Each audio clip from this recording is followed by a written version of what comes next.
Yo, nagre-request si Lyle Padilla magluto daw ako ng adobong sinigang ni Zaito. Pwes gamitan natin yang ng natural na sampalok at ng pork ribs. Madali pa to sa easy. Tuturuan ka ni Tipsy. Let's go!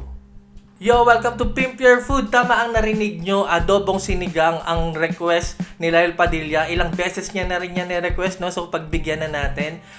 Kung di ako nagkakamali, nabanggit ni Zaito ang adobong sinigang sa isang interview. So, hindi ko alam kung trip lang yun or may nag-i-exist ba talagang adobong sinigang. So, disclaimer lang, pasintabi bago magsiiyakan sa comment section ang mga master chef ng internet. Ito po ay sariling interpretasyon ko lamang. Bakit? Kasi request to sa akin, hindi po ito request sa inyo. So sana malinaw po yun, mga Gordon Ramsay ng internet. Okay, magpatuloy tayo.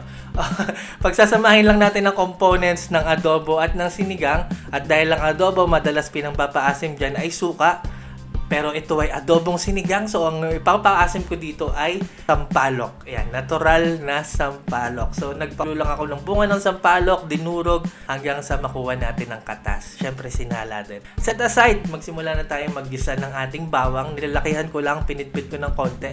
Kasi matagal naman tayo magpapakulo dito. So, okay lang yan. Alright, hinintay ko lang yan. Mapapansin nyo yan, nagbabrown na yung edges niya. At mabango na yan. Lagay na natin ang ating pork ribs. Pork ribs ang napili ko kasi masarap yan sa sinigang at masarap din yan sa adobo.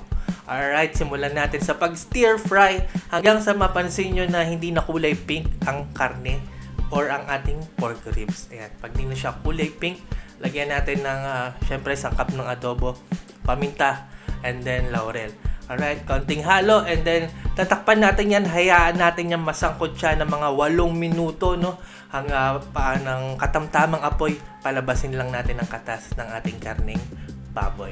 Alright, pagkatapos ng 8 minuto, nakita nyo naman, nagkatas na siya. Simulan na natin sa pagtitimpla ng ating adobo. Siyempre, magamit tayo dyan ng toyo, no? Para magmukha talagang adobo. And then, ayan, oyster sauce. And then, syempre, haluin lang natin ng konti. Pakapitin natin, pakulain natin sa ating karne. And then, gagamitin na natin pampaasim. Tulad ng sinabi ko, ay yung ating katas ng sampalok.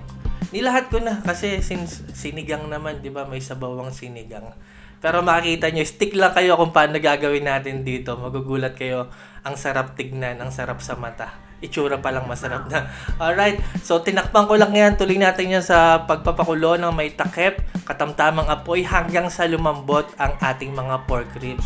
And yan, malambot na ang ating pork ribs. Yan o, diba, adobong adobo na. Stick lang kayo kung anong mangyayari dyan. At dahil ang trip ko sa adobo ay tuyo, yung nagmamantika, no, tatabi lang muna natin ang ating sabaw. Hindi natin niya itatap. Remember, ito po ay sinigang. So, gagamitin natin yung sabaw na yan. Masarap yan dahil may katas yan ng sampalok pang sabaw sa ating kanin. Tinanggal ko po ang aking adobo. So, tuloy ko yan sa pagluto ng walang takip hanggang sa mapansin nyo nagmamantika na siya. I-stir fry na po natin ang ating adobo dahil masarap pagka nagigisa. And then, para magmukha din tong sinigang, no? Kasi mukhang adobo lang eh. Siling berde. Pwede kayong maglagay ng gulay dito, yung sa tingin nyo sa stir fry. Tunang lang naman to. Yan lang ang nilagay ko. Huwag na natin durugin masyado ang ating mga gulay, no? Masarap yan para texture pa rin. Tuloy lang natin paggisa hanggang sa satisfy kayo. And now, look at that. Ngayon nyo sabihin, di ba? Mukha siyang adobo at the same time. Ayan, mukha pa rin siyang sinigang. At lasa at adobong sinigang. Hindi naman mukhang weirdo lang pakinggan, no? Pero hindi weirdo ang lasa nito. Since ganun din naman, tinimpla natin yung asim at alat. At tulad ng sa adobo, hindi lang naman toyo ang ginagamit pang alat sa adobo. Pwedeng patis, pwedeng asin, pwedeng bagoong. Siyempre, ganun din sa pang-asim. May nag-aadobo nga na kalamansi ang gamit. Yung iba, pineapple juice, di ba?